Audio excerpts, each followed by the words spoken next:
Hello नमस्कार दोस्तों, मैं सारिका और आप सभी का बहुत स्वागत है आपके अपने विधि संगम क्लासेस में। दोस्तों रेडी हो जाइए फिर से पॉक्सो एक्ट के लिए, यानी कि the protection of children from sexual offences act. और आज इसके एक और चैप्टर को हम इसी छोटी सी क्लास में खत्म करेंगे। तो जी हाँ, आज की क्लास में होने जा रहा है इसका चैप्टर 4। और चैप्टर 4 किससे है? जी हाँ, ये जो बच्चों को प्रोटेक्शन दिया गया है, सुरक्षा दी गई है, संरक्षण दिया गया है लैंगिक अपराधों के विरुद्ध, इस एक्ट में 2012 का एक्ट है ये। और इसमें क्या अटेम्प्ट और अबेटमेंट के लिए भी पनिशमेंट्स हैं? क्या इसके लिए भी प्रावधान या प्रोविजन है? तो जी हाँ है। और वो कहाँ है? वो है चैप्टर 4 में। तो ये तो पहले एकदम यही आपको एक वन लाइनर क्वेश्चन बनाकर इसको लर्न करके रखना है कि चैप्टर 4 क्या है, अबेटमेंट एंड अटेम्प्ट है। कैसे, किन ऑफेंसेस की बात कर रहे हैं? जो पॉक्सो में जिनको ऑफेंसेस कहा गया, उनका अगर कोई दुष्प्रेरण करता है या कोई प्रयास करता है तो क्या उसके लिए कहाँ क्या प्रावधान है, वो आपको अध्याय 4 इसका बताता है। तो चलिए दोस्तों, अपने बैरक के साथ रेडी होइए, छोटा सा चैप्टर फटाफट से कंप्लीट करेंगे। तो देखेंगे दुष्प्रेरण और किसी अपराध को कारित करने का प्रयास। चलिए, तो abetment of and attempt to commit an offence. Offence कौन सा? जी हाँ, ये इसी ऑफेंस की बात कर रहा है जिसे पॉक्सो एक्ट में ऑफेंस बताया गया है, राइट। तो देखेंगे सबसे पहले यहां पर ये है section 16, abetment of an offence, यानी किसी भी अपराध का दुष्प्रेरण करने के बारे में कहा गया है। तो दुष्प्रेरण जिसे आपने इंडियन पैनल कोड में डिफाइन जो कि किया गया था 107 में था, और आपने देखा था कि अबेटमेंट कितने प्रकार से हो सकता है, तो 3 प्रकार से हो सकता है। तो कुछ ऐसा ही आप यहां भी देखने जा रहे हैं। तो सबसे पहले सेक्शन 16 बताता है कि a person abets an offence who, यानी कौन, किसी व्यक्ति किसी अपराध का दुष्प्रेरण करता है, किसे माना जाए कि वो दुष्प्रेरण का कार्य कर रहा है, अबेटमेंट का काम कर रहा है। जैसे दोस्तों आईपीसी में आपने देखा था कि जो है कैसे कैसे अबेटमेंट हो सकता है, उकसाकर हो सकता है, इंस्टिगेट करके, साक्ष्य सहायता देकर किया जा सकता है, षड्यंत्र में शामिल होकर किया जा सकता है ना। तो इस तरह के आपने ये 3 प्रकार देखे थे आईपीसी में। और अब यहां पर ये क्या कह रहा है तो देखेंगे। फर्स्ट देखिए, जैसा कि आईपीसी में है कि instigates any person to do that offence, यानी किसी भी व्यक्ति को उकसाना। किस बात के लिए उकसाना? वो एक्ट करो जो पॉक्सो में ऑफेंस बताया गया है। यानी पॉक्सो जिस बात को मना करता है या जिस बात को कहता है कि ये करोगे तो ये अपराध है, ऐसा करने के लिए एक व्यक्ति दूसरे व्यक्ति को उकसा रहा है, इंस्टिगेट कर रहा है कि जाओ तुम ऐसा कर लो, अबेटमेंट। तो फर्स्ट आपको यहां पे बताया जा रहा है नंबर 1, जैसा आपने आईपीसी में देखा, याद रखेंगे दोस्तों, सेम है, कोई एक्स्ट्रा बर्डन नहीं, बस चैप्टर 4 क्या है एंड सेक्शन 16 अबेटमेंट की बात कर रहा है, वो याद रखना है। तो फर्स्ट आपने यहां पे देखा उकसाता है, right. Now next is engages with one or more other persons or person in any conspiracy for the doing of that offense। अब शामिल हो रहा है, एंगेज हो रहा है, चाहे एक व्यक्ति के साथ या अनेक व्यक्तियों के साथ। किस बात के लिए शामिल हो रहा है दोस्तों? तो ये कॉन्स्पिरेसी में, षड्यंत्र में, जैसा कि आपने सेम देखा था अबेटमेंट, जो कि इंडियन पैनल कोड 1860 में आपने पढ़ रखा है, सबने पढ़ा हुआ है, तो बहुत आसानी से है। आप यहां पर भी वही चीज देख रहे हो। इफ एन एक्ट और इलीगल ओमिशन, तो या तो कोई एक्ट करो, एक्ट कौन सा? जो पॉक्सो कहता है ऑफेंस, उस बात के लिए कॉन्स्पिरेसी, या कोई इलीगल ओमिशन करो लेकिन कैसा? अवैध, इलीगल हो, takes place in pursuance of that conspiracy. और यहां पर आपको ये बहुत अच्छे से ध्यान रखना है कि इंगेज तो हुआ, शामिल तो हुआ, किसमें? कॉन्स्पिरेसी में, कोई व्यक्ति किसी अन्य व्यक्ति के साथ, किस बात के लिए? कोई ऑफेंस, षड्यंत्र किस बात का है? ऑफेंस करने के लिए है, या किसी इलीगल ओमिशन के लिए है। और उस षड्यंत्र के बाद हुआ क्या? वो अपराध गठित हो गया, यानी वो अपराध कर दिया गया, राइट। तो देखिए takes place in pursuance of that conspiracy, और उस षड्यंत्र के अनुसरण में वह कार्य हो जाता है, वह इलीगल ओमिशन हो जाता है, वह अपराध हो जाता है। तो देखेंगे and in order to the doing of that offence, right. तो अगर ऐसा हो गया तो माना जाएगा कि जो कॉन्स्पिरेसी में एंगेज हुआ था, शामिल हुआ था, उसने भी ऑफेंस किया है। और कौन सा ऑफेंस किया है? तो कॉन्स्पिरेसी में अगर चूंकि शामिल हुआ है, और ये आप सेकेंड देख रहे हैं इसमें जो काइंड्स दिए हुए हैं किसके? अबेटमेंट के। तो जी हाँ, उसने अबेटमेंट किया है, बशर्ते केवल शामिल होना नहीं बल्कि शामिल होने के बाद वो अपराध गठित हो जाए। तो तो चलिए, जबकि आप आईपीसी में सेक्शन 120A पढ़ते थे कि केवल अगर मस्तिष्कों का मिलन हुआ, कॉन्स्पिरेसी हुई, तो वो पनिशेबल है। लेकिन दुष्प्रेरण के केस में आप क्या देख रहे हैं, षड्यंत्र में शामिल हो और उस षड्यंत्र के अनुसरण में वो कार्य यानी अपराध हो जाए या इलीगल ओमिशन हो जाए।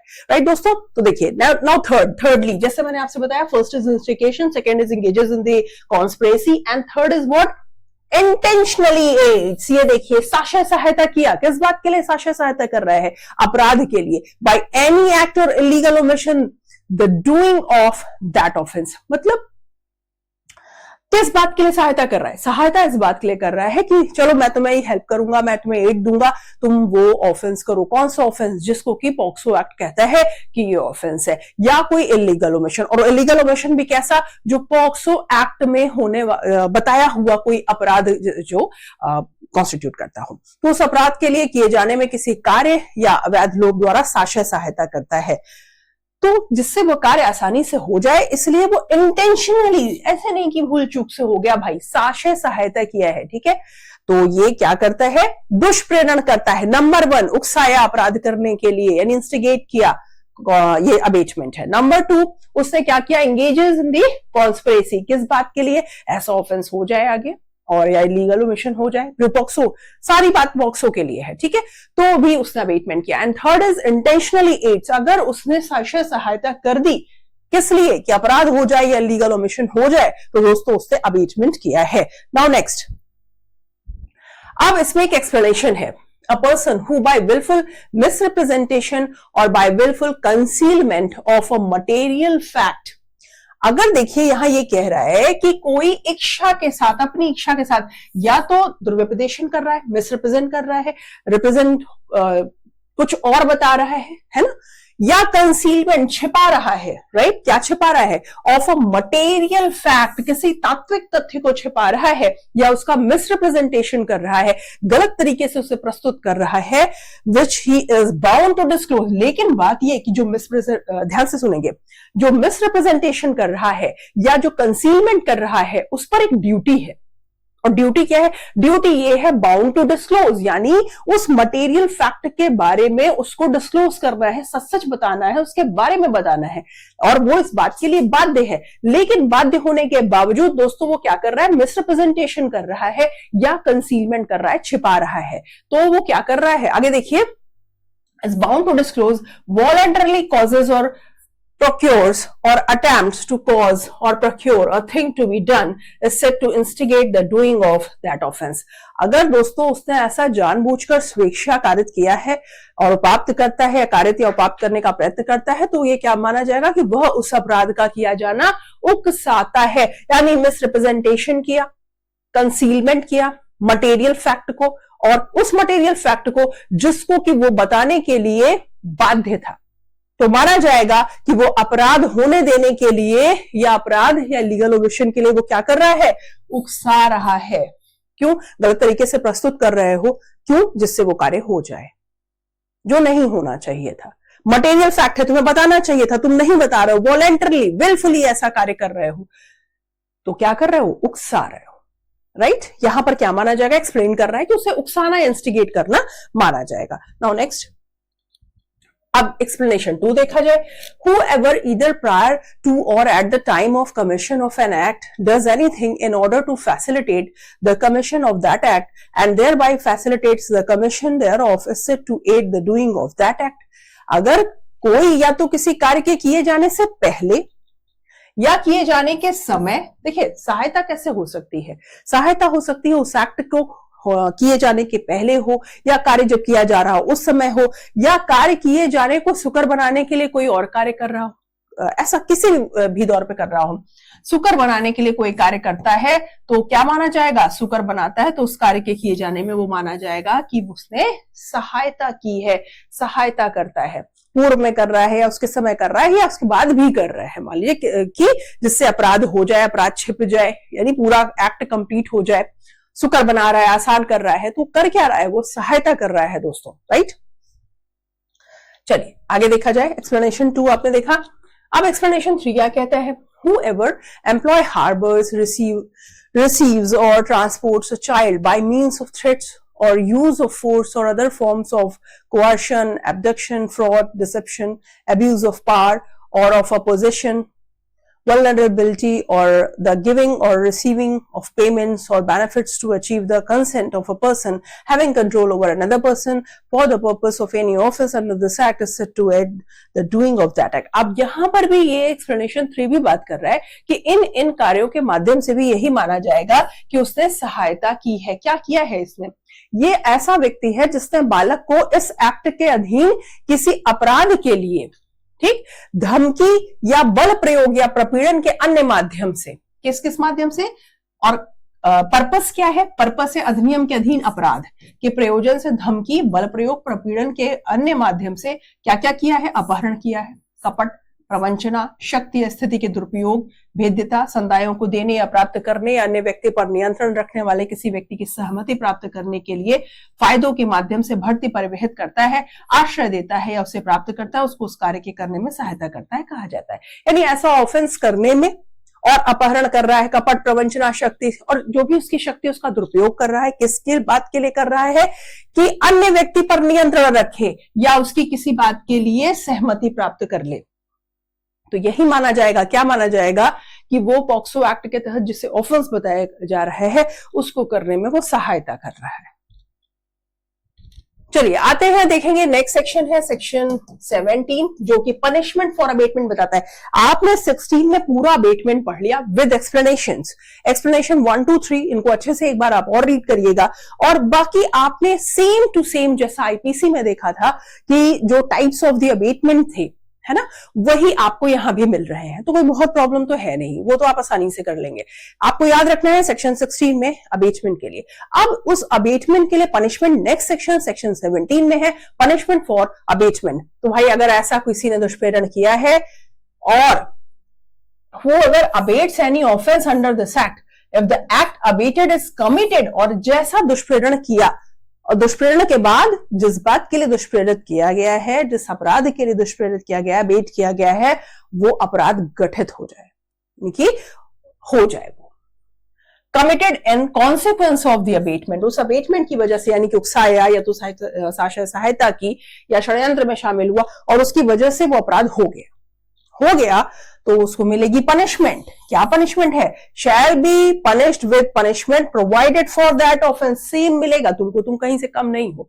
जो ऑफेंडर को मिलेगी, जो अपराधी को मिलेगी, जिसको तुमने दुष्प्रेरित किया है, अबेट किया है, उसको जो सजा मिलेगी सेम टू सेम अबेटर को यानी दुष्प्रेरक को भी दोस्तों वही सजा मिलेगी। सेक्शन 17 यही बात कहता है, यानी जो भी एक्ट होगा, जो भी एक्ट उस ऑफेंडर ने किया, अपराधी ने किया, उसको जो सजा मिलने वाली है, हाँ, और दुष्प्रेरण के वजह से वो अपराध हुआ है तो अपराधी को तो मिलेगी ही सजा, दुष्प्रेरक या अबेटर को भी सजा मिलेगी और सेम।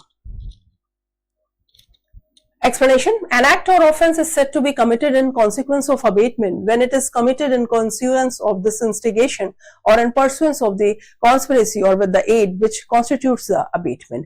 अब कोई कार्य अपराध दुष्प्रेरण के परिणाम स्वरूप तब किया गया कहा जाता है जब वह उकसाहट के परिणाम स्वरूप या षड्यंत्र के अनुसरण में या सहायता से किया जाता है जिससे दुष्प्रेरण गठित हुआ। जैसा मैंने आपको अभी भी समझाया, वो एक्सप्लेनेशन यहाँ पर क्लियर कर रहा है। यानी जो आपने अबेटमेंट्स के काइंड्स देखे हैं उनमें से कुछ भी हुआ, उस प्रकार उनमें से किसी भी प्रकार से अबेटमेंट हुआ और उनमें से अबेटमेंट होने की वजह से ऑफेंस हो गया, तो यहां पे माना जाएगा कि पनिशमेंट उसको भी उतना ही मिलेगा। Now next section in section 18। Section 18 दोस्तों, और ये लास्ट सेक्शन है इस चैप्टर का। तो कितना छोटा सा प्यारा सा चैप्टर था ना दोस्तों। देखिए ये क्या है, अब आपने अभी तक अबेटमेंट पढ़ा, 16 में अबेटमेंट की डेफिनेशन देखी, 17 में अबेटमेंट का पनिशमेंट देखा, and now this is attempt, प्रयास। सेक्शन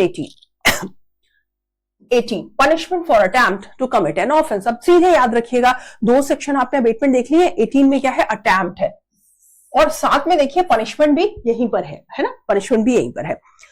तो किसी अपराध को कारित करने के प्रयास के लिए दंड, यानी ये अपराध जो कि पॉक्सो में जिससे कहा गया वो कोई व्यक्ति करने का प्रयास कर रहा है, पूर्ण नहीं हो पाया, पूर्ण हो गया होता तो अपराधी गठित हो गया, लेकिन ये बीच में रोक लिया गया है, ये प्रयास कर रहा था, केवल कोशिश की, कोशिश सफल नहीं हो पाई, कोशिश सफल हो जाती तो अपराध गठित हो जाता, तो ये प्रयास कर रहा था, तो क्या इसको छोड़ दिया जाए? नहीं, इसके लिए भी सजा है। कौन बताता है? 18, सेक्शन 18। जो कोई इस अधिनियम के अधीन दंडनीय किसी अपराध को करने का प्रयास करता है या किसी अपराध को करवाता है। देखिए खुद प्रयास कर रहा है या किसी और से करवा रहा है, ठीक है, ध्यान से इसको यहां पे अंतर देखेंगे। अपराध को करने का प्रयास करता है या किसी अपराध को करवाता है, और ऐसे प्रयास में अपराध कारित करने के लिए कोई कार्य करता है, ठीक, कि भाई प्रयास कर रहा है और वो भी कोई कार्य कर रहा है, तो वह अपराध के लिए उपबंधित किसी प्रकार के किसी ऐसी अवधि के कारावास से जो यथास्थिति आजीवन कारावास के आधे तक का हो सकेगा, या उस अपराध के लिए उपबंधित कारावास की अधिकतम अवधि के आधे तक का हो सकेगा, या जुर्माने से या दोनों से दंडनीय होगा। यानी दोस्तों सिंपल सा इसको याद रखना है, जिस किसी ने अटेम्प्ट किया है या फिर करवाया है उसको पनिशमेंट मिलेगा, कि ये हो या करवाए हो। किसी अपराध को करवाता है और ऐसे प्रयास में अपराध कारित करने के लिए कोई कार्य करता है। फिर से देखिए, whoever attempts to commit any offense punishable under this act यानी POCSO, or to cause such an offense to be committed and in such attempt does any act towards the commission of the offense, उस offence को होने के लिए ये कुछ act कर देता है, ठीक है, of the offence shall be punished with imprisonment of any description, यानी कि कठोर भी हो सकता है, सादा भी हो सकता है, इट मे बी रिगरस और सिंपल। अब ये देखिए रिगरस भी हो सकता है, सिंपल भी हो सकता है, जो भी पनिशमेंट उस ऑफेंस के लिए जिसका ये प्रयास करने जा रहा था सफल नहीं हुआ, सफल हुआ होता तो अपराध हो जाता, तो अपराध में जो सजा लिखी थी वो मिलती। चूंकि ये सफल नहीं हुआ है, केवल इसने अटेम्प्ट किया, सफल नहीं हो पाया, तो उस अपराध के लिए जो भी पनिशमेंट बताया गया है उसका इसे आधा मिलेगा। जुर्माना वही रहेगा जो अपराध के लिए है, उसमें कोई आधा तिहाई नहीं हो रहा है, ठीक है। तो अगर मान लीजिए इम्प्रिजनमेंट फॉर लाइफ है, आजीवन कारावास है, तो भी आधा, या कोई अन्य कारावास है, अदर इम्प्रिजनमेंट है, तो उसका भी दोस्तों क्या मिलेगा, हाफ ही मिलेगा। या फाइन, फाइन कितना, फाइन जो उस ऑफेंस के लिए दिया हुआ है वही, या दोनों मिल सकता है, यानी कि इम्प्रिजनमेंट का हाफ प्लस फाइन, ये भी मिल सकता है।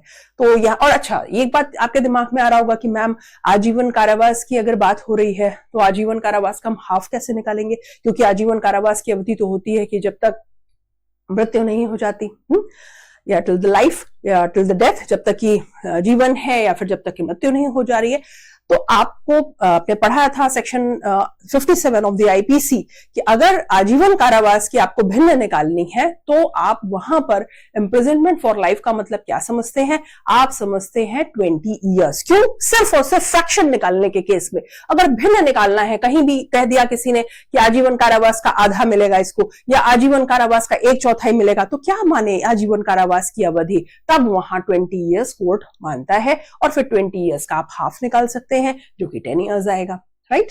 तो इस तरीके से ये है सेक्शन 18 जो क्या कह रहा है, आपने अभी अभी देखा कि अटेम्प्ट करने वाले को क्या पनिशमेंट मिलेगा। तो दोस्तों आपने आज के इस छोटे से क्लास में अपने एक और चैप्टर को पॉक्सो के कंप्लीट किया है, चैप्टर 4, जो कि अबेटमेंट और अटेम्प्ट से रिलेटेड था और इसके पनिशमेंट के बारे में बात कर रहा था। जल्दी ही नेक्स्ट क्लास देखेंगे आगे के और चैप्टर्स पर, और आप पढ़ते रहिए, क्वेश्चन सॉल्व करते रहिए, लर्न कर जाइए। मेंस में भी क्वेश्चन आए अगर तो बहुत शानदार तरीके से लिख के आए, प्री के भी क्वेश्चन अच्छे से करके आए, और इंटरव्यू में कहीं ना अटके, खटाखट बोले। तो चलिए मुझे परमिशन दीजिए, मिलती हूं अगले क्लास में। Thank you so much.